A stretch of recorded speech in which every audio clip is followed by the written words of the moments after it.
ನಮಸ್ಕಾರ, ಆದಾಬ್, ಜೈ ಭೀಮ್. ನಾನು ನಿಮ್ಮ ಭಾಗ್ಯನಾರಾಯಣ ಬೊಗ್ಗವರಪು. ನೀವು ನೋಡ್ತಾ ಇದ್ದೀರಿ ಸುದ್ದಿ ಸರ್ಕಲ್. ಅಮಿತ್ ಶಾ ಮುಂದೆ ಹೋದ್ರೆ, ಅಮಿತ್ ಶಾ ಮಾತಾಡ್ತಿದ್ರೆ ಇಲಿಗಳ ಹಾಗೆ ಸುಮ್ಮನೆ ಇರ್ತೀರಿ. ನಾನು ಮಾತಾಡ್ತಿರ್ಬೇಕಾದ್ರೆ ನನ್ನ ಮಾತು ಪೂರೈಸೋದಕ್ಕೆ ಬಿಡೋದಿಲ್ಲ. ಮಧ್ಯೆ ಮಧ್ಯೆ ಏನೇನೋ ಕೆದಕ್ತಿರಲ್ಲ. ನೀವು ಯಾಕೆ ಹೀಗಿದ್ದೀರಿ? ಯಾಕೆ ಹೆದರ್ತೀರಿ ಅಮಿತ್ ಶಾಗೆ? ಹೊರಗಡೆ ಜನ್ಸಿ ಹೆದರ್ತಾ ಇಲ್ಲ, ವಿದ್ಯಾರ್ಥಿಗಳು ಹೆದರ್ತಾ ಇಲ್ಲ. ನಾವು ಪ್ರತಿಭಟಿಸ್ತಾ ಇದ್ದೀವಿ.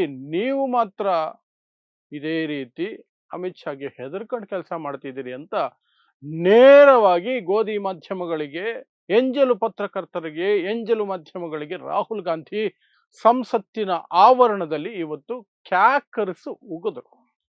ಸೊ ಏನ್ ನಡೀತು ಅಂತಹದ್ದು, ಮತ್ತು ಅಮಿತ್ ಶಾ ಹೇಳಿಕೆ ಬೇರೆ ಬಂದಿದೆ. ಯಾಕೆ ತಾನು ಸದನಕ್ಕೆ ಬರ್ತಿಲ್ಲ ಅನ್ನೋದನ್ನು ವಿವರಿಸದೆ ಅದಕ್ಕೊಂದು ಸುತ್ತಿ ಬಳಸಿ ಒಂದು ಡ್ರಾಮಾ ಮಾತುಗಳನ್ನು ಆಡಿ ಅದನ್ನ ಕೇವಲ ಎರಡೇ ಎರಡು ಮಾಧ್ಯಮಗಳ ಮುಂದೆ ಮಾತಾಡಿದ್ದಾರೆ. ಆ ಎರಡು ಯಾವುದು ಅದನ್ನು ಹೇಳ್ತೀನಿ. ಯಾಕೆ ಆ ಎರಡೇ ಚಾನೆಲ್ಗಳ ಮುಂದೆ ಮಾತಾಡಿದ್ದಾರೆ ಅಥವಾ ಮಾಧ್ಯಮಗಳ ಮುಂದೆ ಮಾತಾಡಿದ್ದಾರೆ ಅದನ್ನು ಸಹ ನಾನು ವಿವರಿಸುವಂತ ಪ್ರಯತ್ನವನ್ನು ಮಾಡ್ತೀನಿ. ಸೊ ನಿಮಗೆ ಗೊತ್ತಿರಬೇಕು, ಕಳೆದ 20 ದಿನಗಳಿಂದ ಮಿಸ್ಟರ್ ಅಮಿತ್ ಶಾ, ಈ ದೇಶದ ಗೃಹ ಮಂತ್ರಿ, ಸಂಸತ್ತಿನ ಒಳಗೆ ಕಾಲಿಟ್ಟಿಲ್ಲ.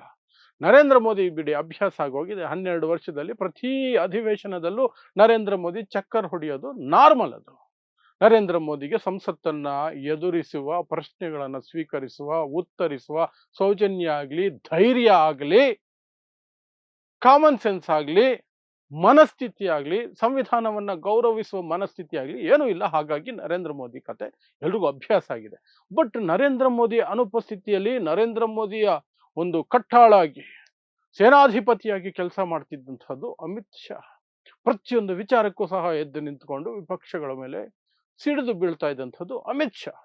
ನಾನು ಯಾವುದಕ್ಕೂ ಹೆದರೋದಿಲ್ಲ, ಪ್ರತಿಯೊಂದಕ್ಕೂ ಉತ್ತರ ಕೊಡ್ತೀನಿ, ಒಂದೊಂದು ಪ್ರಶ್ನೆಗೂ ಉತ್ತರ ಕೊಡ್ತೀನಿ ಅಂತ ಮೇಜು ಕೊಟ್ಟಿ ಹೇಳ್ತಾ ಇದ್ದಿದ್ದು ಅಮಿತ್ ಶಾ. ಅಂತಹ ಅಮಿತ್ ಶಾ ಜುಲೈ 20ನೇ ತಾರೀಕು ಜಂತರ್ ಮಂತರ್ನಲ್ಲಿ ಅಮಿತ್ ಶಾ ಅಡಿಯಲ್ಲಿ ಬರುವಂತಹ ದೆಹಲಿ ಪೊಲೀಸರು ಮತ್ತು ಬೇರೆ ಪೊಲೀಸ್ ಘಟಕಗಳು ವಿದ್ಯಾರ್ಥಿಗಳ ಮೇಲೆ, ಜೆನ್ಸಿ ಮೇಲೆ ಅಷ್ಟು ದೊಡ್ಡ ಕ್ರೌರ್ಯ ನಡೆಸಿದ ಮೇಲೆ, ದೌರ್ಜನ್ಯ ನಡೆಸಿದ ಮೇಲೆ ಪ್ರತಿಪಕ್ಷಗಳು ಕೇಳುವ ಪ್ರಶ್ನೆಗಳಿಗೆ ಉತ್ತರಿಸೋದಕ್ಕೆ ಉತ್ತರ ಇಲ್ಲದೆ ಹೆದರಿ ಹೇಡಿಯ ಹಾಗೆ ಸಂಸತ್ತಿನ ಆವರಣದಲ್ಲೇ ಇದ್ರೂ ಸಹ ಸದನದ ಒಳಗೆ ಬರ್ತಾ ಇಲ್ಲ.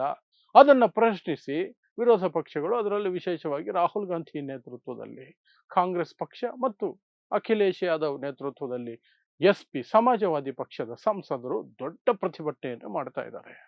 ಅಮಿತ್ ಶಾ ಯಾಕೆ ಬರ್ತಿಲ್ಲ ಸದನಕ್ಕೆ ಅನ್ನುವ ಪ್ರಶ್ನೆಯನ್ನು ಅವರು ಜೋರಾಗಿ ಕೇಳ್ತಿದ್ದಾರೆ. ಬರಬೇಕು, ಉತ್ತರಿಸಬೇಕು, ಹೊಣೆಗಾರಿಕೆ ಹೊರಬೇಕು, ರಾಜೀನಾಮೆನೆ ಕೊಡಬೇಕು ಅಂತ ರಾಹುಲ್ ಗಾಂಧಿಯ ಪಟ್ಟು.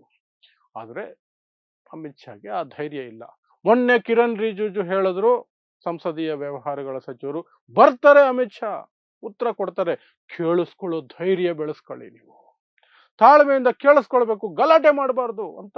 ಏನೋ ರಾಜಾದಿರಾಜರೊಬ್ಬರು ಬರ್ತಾರೆ, ಆ ರಾಜ ಮಾತಾಡ್ಬೇಕಾದ್ರೆ ಯಾರು ಕೆಮ್ಮಂಗಿಲ್ಲ, ಆ ರೀತಿಯ ಒಂದು ಹೇಳಿಕೆಯನ್ನು ಕೊಟ್ಟರು.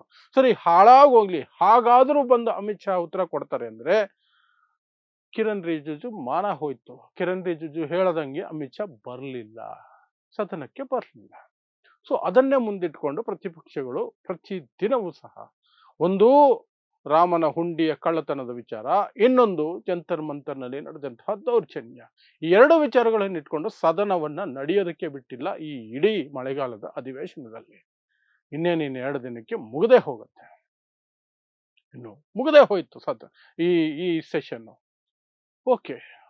ಆದರೆ ಈ ವಿಚಾರವಾಗಿ ಇವತ್ತು ರಾಹುಲ್ ಗಾಂಧಿ ಸದನದ ಹೊರಗೆ, ಸಂಸತ್ತಿನ ಹೊರಗೆ, ಆವರಣದಲ್ಲಿ ಮಾತಾಡ್ತಿರ್ಬೇಕಾದ್ರೆ ಪತ್ರಕರ್ತರಿಗೆ ವಿವರಿಸ್ತಾ ಇದ್ರು ಮತ್ತದೇ ವಿಚಾರಗಳನ್ನ. ಯಾಕೆ ಅಮಿತ್ ಶಾ ಬರ್ತಿಲ್ಲ, ಅಮಿತ್ ಶಾ ಬರಬೇಕು, ಉತ್ತರ ಕೊಡಬೇಕು, ಶೂಟ್ ಮಾಡೋದಕ್ಕೆ, ಫೈರಿಂಗ್ ಮಾಡೋದಕ್ಕೆ ಆದೇಶ ಅಮಿತ್ ಶಾ ಕೊಟ್ಟಿದ್ರೆ ಹೊಣೆ ಹೊರಬೇಕು, ರಾಜೀನಾಮೆ ಕೊಡಬೇಕು. ಇಲ್ಲ, ಅಮಿತ್ ಶಾನ ಕೇಳದೇನೆ ಯಾರೋ ಅಧಿಕಾರಿಗಳ ಕೆಲಸ ಮಾಡಿದ್ರು, ಪೊಲೀಸರ ಕೆಲಸ ಮಾಡಿದ್ರು ಅಂದ್ರೆ ಅಮಿತ್ ಶಾ ಅಸಮರ್ಥ ಗೃಹ ಮಂತ್ರಿ, ಅದಕ್ಕೂ ರಾಜೀನಾಮೆ ಕೊಡಬೇಕು. ಯಾವುದು ಅಂತ ಹೇಳಬೇಕು, ಸದನದ ಒಳಗೆ ಬಂದು ಹೇಳಬೇಕು. ಯಾರು ಆದೇಶ ಕೊಟ್ಟಿದ್ದು ಮಕ್ಕಳ ಮೇಲೆ ದೌರ್ಜನ್ಯ ನಡೆಸೋದಕ್ಕೆ? ಯಾರದು ಮೊಳೆ ಹೊಡೆದಂತಹ ಲಾಠಿಗಳನ್ನು ಬಳಸೋದಕ್ಕೆ ಅವಕಾಶ ಮಾಡಿಕೊಟ್ಟಿದ್ದು? ಯಾರು ಪೆಲೆಟ್ ಗನ್ನುಗಳಿಗೆ ಅವಕಾಶ ಮಾಡಿಕೊಟ್ಟಿದ್ದು? ಮತ್ತೆ ಬಿಹಾರದಲ್ಲಿ AK-47 ಫೈರಿಂಗ್ ಆಯ್ತಲ್ಲ ವಿದ್ಯಾರ್ಥಿಗಳ ಮೇಲೆ ಪೊಲೀಸರಿಂದ, ಅದಕ್ಕೆ ಯಾರು ಅನುಮತಿ ಕೊಟ್ಟಿದ್ದು? ಅದೆಲ್ಲದಕ್ಕೂ ಉತ್ತರ ಕೊಡಬೇಕು. ಆ ಪಟ್ಟನ್ನ ಹಿಡಿಯೋ ರೀತಿಯಲ್ಲಿ ಮತ್ತೆ ಪತ್ರಕರ್ತರಿಗೆ ಹೇಳ್ತಿರ್ಬೇಕಾದ್ರೆ ಅಮಿತ್ ಶಾಗೆ ಧೈರ್ಯ ಇಲ್ಲ, ಸಂಸತ್ತಿನ ಒಳಗಡೆ ಬರೋದಕ್ಕೆ ತಾಕತ್ತಿಲ್ಲ ಅನ್ನುವಂಥ ರೀತಿಯಲ್ಲಿ ರಾಹುಲ್ ಗಾಂಧಿ ಫೈರ್ ಮಾಡ್ತಿರ್ಬೇಕಾದ್ರೆ ಬಿಜೆಪಿಯ ಚೇಲ ಪತ್ರಕರ್ತರಿಗೆ ತಡೆಯಕ್ಕಾಗ್ಲಿಲ್ಲ. ಬಿಜೆಪಿಯ ಬೂಟ್ ನೆಕ್ಕಿ ಬದುಕುವಂತಹ ಮಾಧ್ಯಮಗಳಿಗೆ ತಡೆಯಕ್ಕಾಗ್ಲಿಲ್ಲ. ರಾಹುಲ್ ಗಾಂಧಿ ಮಾತಾಡ್ತಿದ್ರೆ ಮಧ್ಯದಲ್ಲಿ ಇನ್ನೊಂದು ಬೇರೆ ಏನೋ ಪ್ರಶ್ನೆಗಳನ್ನ ಕೇಳೋದಕ್ಕೆ ಶುರು ಮಾಡಿದ್ರು. ರಾಹುಲ್ ಗಾಂಧಿಗೆ ಸಿಟ್ಟು ಬಂತು. ನಾನು ಮಾತಾಡ್ತಿದ್ದೀನಲ್ಲ, ನನ್ನ ಮಾತು ಮುಗಿಯೋವರೆಗೂ ತಡೆಯಕ್ಕೆ ನಿಮಗೆ? ಅಮಿತ್ ಶಾ ಎದುರುಗಡೆ ಯಾಕೆ ನೀವು ಈ ತರ ಮಧ್ಯದಲ್ಲಿ ಪ್ರಶ್ನೆಗಳನ್ನ ಕೇಳಲ್ಲ? ಅಮಿತ್ ಶಾ ಮುಂದೆ ಮಾತ್ರ ಇಲಿ ರೀತಿಯಲ್ಲಿ ಇರ್ತೀರಿ, ನನ್ನ ಹತ್ರ ಬಂದು ನಿಗರಾಡ್ತೀರಿ, ಎಗರಾಡ್ತೀರಿ. ಯಾಕೆ ಈ ತರ? ಇದೇ ಧೈರ್ಯವನ್ನ ಅಲ್ಲಿ ತೋರಿಸಿ. ಮಕ್ಕಳೇ ಹೆದರ್ತಾ ಇಲ್ಲ ಅಮಿತ್ ಶಾಗೆ, ಜನ್ಸಿ ಹೆದರ್ತಾ ಇಲ್ಲ, ವಿದ್ಯಾರ್ಥಿಗಳು ಹೆದರ್ತಾ ಇಲ್ಲ. ನೀವು ಯಾಕೆ ಹೀಗೆ ಇದ್ದೀರಿ ಅಂತ, ನೀವು ಯಾಕೆ ಹೀಗಿದ್ದೀರಿ ಅಂತ ಸರಿಯಾಗಿ ಕ್ಯಾಕರ್ಸ್ ಹೋಗಿದ್ರು. ಬಟ್ ಈ ಗೋಧಿ ಮಾಧ್ಯಮಗಳ ಸ್ಪೆಷಾಲಿಟಿ ಏನ್ ಗೊತ್ತಾ? ನೀವು ಎಷ್ಟು ಉಗಿತೀರೋ ಅದಕ್ಕೆ ಮೊದಲೇ ಮುಂಜಾಗ್ರತಾ ಕ್ರಮವಾಗಿ ಅಷ್ಟು ಕರ್ಚೀಫ್ಗಳನ್ನು ತಗೊಂಡು ಬಂದಿರ್ತಾರೆ. ನೀಟಾಗಿ ಒರೆಸ್ಕೊಂಡು ಏನೂ ಆಗಿಲ್ಲ ಅಂತ ಸಂಜೆಗೆ ಬಿಜೆಪಿ ಹತ್ರ ಹೋಗಿ ಪೇಮೆಂಟ್ ತಗೊಳ್ಳುವಂತಹ ನೀಚಾತಿ ನೀಚರೇ ಹೆಚ್ಚಾಗಿರೋದು ಇವತ್ತು ಮಾಧ್ಯಮಗಳಲ್ಲಿ.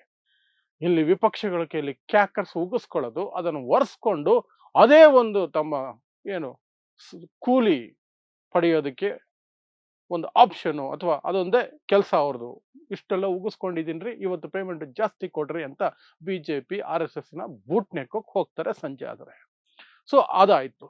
ಇನ್ನು ಈ ಕಡೆ ಸದನಕ್ಕೆ ಬಂದು ಉತ್ತರ ಕೊಡುವಂತಹ ಧೈರ್ಯ ಇಲ್ಲದಂತಹ ಅಮಿತ್ ಶಾ ಎರಡೇ ಎರಡು ಸುದ್ದಿ ಮಾಧ್ಯಮಗಳನ್ನ ಕರೆದು, ಅವ್ರನ್ನೇ ಕರೆದು, ಬೇರೆ ಯಾವ ಮಾಧ್ಯಮಗಳನ್ನು ಕರೆದಿಲ್ಲ, ಅವರಿಗೆ ಮಾತ್ರ ಒಂದು ಹೇಳಿಕೆಯನ್ನು ಕೊಟ್ಟಿದ್ದಾರೆ. ಆಲ್ಮೋಸ್ಟ್ ಏನು ಗುಟ್ಟಾಗಿ ಮಾತಾಡ್ದಂಗೆ. ಆ ಎರಡು ಯಾವುದು? ಒಂದು PTI, ಇನ್ನೊಂದು ANI. ಎರಡೂ ಸಹ ಬಿಜೆಪಿಯ ಬೂಟು ನೆಕ್ಕುವ ಸುದ್ದಿ ಮಾಧ್ಯಮಗಳು. ಅವು ಟಿವಿ ಚಾನೆಲ್ಗಳಲ್ಲ, ಅವು ಸುದ್ದಿ ಮಾಧ್ಯಮಗಳು. ಇಡೀ ದೇಶದಲ್ಲಿ ಅವರ ಪ್ರತಿನಿಧಿಗಳು, ರಿಪೋರ್ಟರ್ಗಳು ಇರ್ತಾರೆ. ಎಲ್ಲೇನೇ ನಡೆದ್ರು ಅದನ್ನ ವಿಡಿಯೋ ಮಾಡ್ತಾರೆ, ವರದಿ ವಿಡಿಯೋಗಳು ಮತ್ತು ಫೋಟೋಗಳನ್ನ ತೆಗಿತಾರೆ. ಅದನ್ನ ಸುದ್ದಿ ಮಾಧ್ಯಮಗಳಿಗೆ ಮಾರ್ತಾರೆ, ಅಥವಾ ವರ್ಷಕ್ಕಿಷ್ಟು ಅಂತ ಅವ್ರ ಹತ್ರ ಸ್ವೀಕರಿಸಿ ಸಬ್ಸ್ಕ್ರಿಪ್ಷನ್ ತಗೊಂಡಿರ್ತಾರೆ. ಪ್ರತಿಯೊಂದು ವಿಡಿಯೋ ಫೋಟೋಗಳನ್ನ ಅವರಿಗೆ ಕಳಿಸ್ತಾ ಇರ್ತಾರೆ. ಅದನ್ನ ಸುದ್ದಿ ಮಾಧ್ಯಮಗಳು, ಟಿವಿ ಚಾನಲ್ಗಳು ಬಳಸ್ಕೊಳ್ತಾರೆ, ಪೇಪರ್ಗಳು ಬಳಸ್ಕೊಳ್ತಾರೆ. ಬಟ್ ಅಲ್ಲಿ ಹಾಕಿರ್ತಾರೆ ಸೌಜನ್ಯ, ಕರ್ಟಸಿ ANI, PTI ಅಂತ ಬರ್ಕೊಂಡಿರ್ತಾರೆ. ಅಂಥ ಎರಡು ಸಂಸ್ಥೆಗಳನ್ನ ಕರೆದು ಅಮಿತ್ ಶಾ ಮತ್ತೆ ಸುಮ್ಮನೆ ಕೇಳಿಸ್ಕೊಳ್ಳೋದಕ್ಕೆ ಧೈರ್ಯ ಇಲ್ಲ. ಕಾಂಗ್ರೆಸ್ ಪಲಾಯನವಾದಿಗಳು, ರಾಹುಲ್ ಗಾಂಧಿ ಪಲಾಯನವಾದಿ. ನಾನು ಎಲ್ಲ ಪ್ರಶ್ನೆಗಳಿಗೂ ಉತ್ತರ ಕೊಡೋದಕ್ಕೆ ರೆಡಿಯಾಗಿದ್ದೀನಿ. 1 ಗಂಟೆ ಅಲ್ಲ, 2 ಗಂಟೆ ಅಲ್ಲ, ನೀವು 24 ಗಂಟೆ ಸತತವಾಗಿ ಚರ್ಚೆ ಇಟ್ಕೊಳ್ತೀರಾ, ನಾನು ಕೂತ್ಕೊಂಡು ಕೇಳಿಸ್ಕೊಳ್ತೀನಿ. ಇವತ್ತು ಮಧ್ಯಾಹ್ನನೇ 3 ಗಂಟೆಗೆ ಸ್ಟಾರ್ಟ್ ಮಾಡಿ ಚರ್ಚೆನ, ನಾಳೆ ಮಧ್ಯಾಹ್ನ 3 ಗಂಟೆವರೆಗೂ ಚರ್ಚೆ ನಡೆದ್ರು ಸಹ ನಾನು ಅಲ್ಲೇ ಕೂತಿರ್ತೀನಿ. ಅದೇನೇನು ಪ್ರಶ್ನೆ ಕೇಳ್ತೀರೋ ಕೇಳಿ, ಪ್ರತಿಯೊಂದಕ್ಕೂ ಉತ್ತರಿಸ್ತೀನಿ.